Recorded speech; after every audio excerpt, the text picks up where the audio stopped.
Well, sa ating pong weather update ngayong araw, tututukan po natin ang patuloy na paggalaw ng Super Typhoon Nando. Nasa linya po ng telepono mula sa Pag-asa si Mr. John Manalo. Sir, magandang umaga po. Ano pong update sa bagyong Nando? Magandang umaga din po at ganoon din sa ating mga taga-subaybay. Kasalukuyan na nasa 245 kilometers itong si Bagyong Nando east ng Calayan, Cagayan. Meron itong taglay na maximum sustained winds o lakas ng hangin malapit sa mata ng bagyo na 205 kilometers per hour at gustiness o yung biglaang paglakas ng hangin sa paligid nito na umaabot ng 260 kilometers per hour.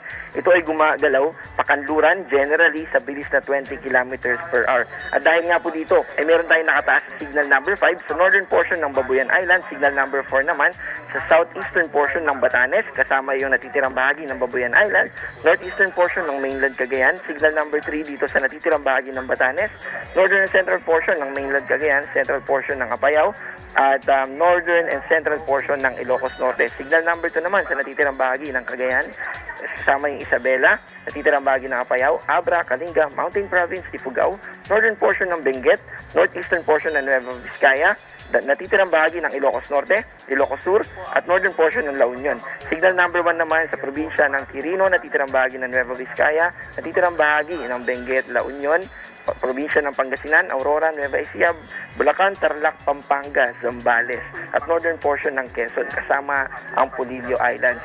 And by Monday afternoon, ito yung time na kung saan malapit ito sa kalupaan ng ating bansa. Kaya ito yung crucial. Mamayang hapon po ito.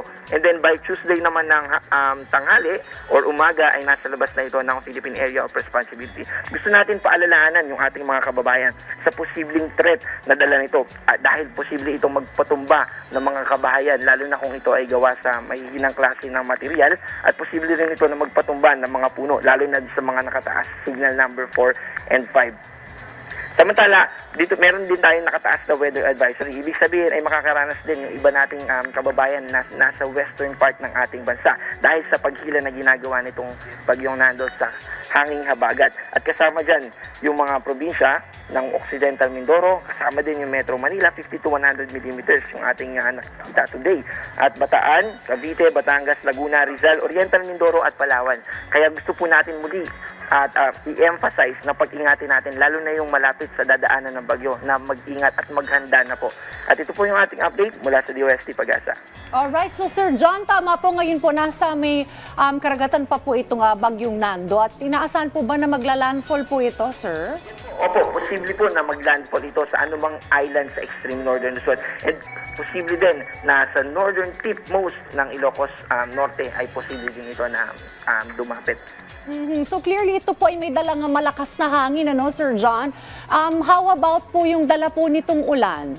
Yung dala po nitong pagulan, bukod po dun sa enhancement na ginagawa niya dito sa mga binanggit natin kanina na nasa western part ng ating bansa, ay magdadala rin ito ng more than 200 millimeters, lalo na dito sa Batanes, Cagayan, Ilocos Norte, Ilocos Sur, Abra at Apayao. In general, yung northern Luzon po ay makakaranas ng mga pagulan.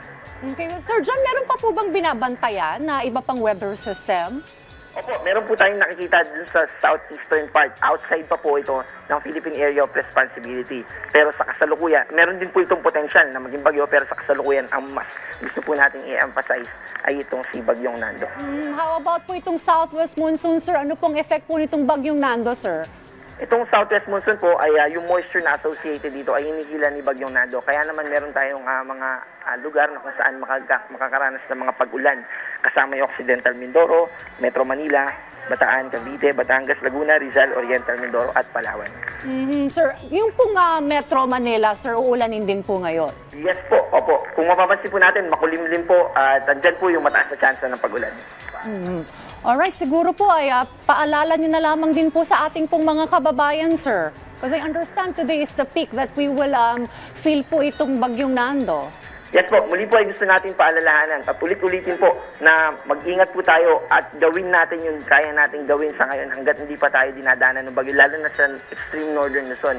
Dahil muli ay posible nito na mapatumba yung mga kabahayan na gawa sa light materials and also yung mga puno na pwedeng nitong mai-uproot o mahugot and then matumba. Well, on that note, maraming salamat po sa update patungkol po sa Bagyong Nando. Napakapanayan po natin, Mr. John Manalo, mula po yan sa DOST Pag-asa. Thank you, sir. Salamat po.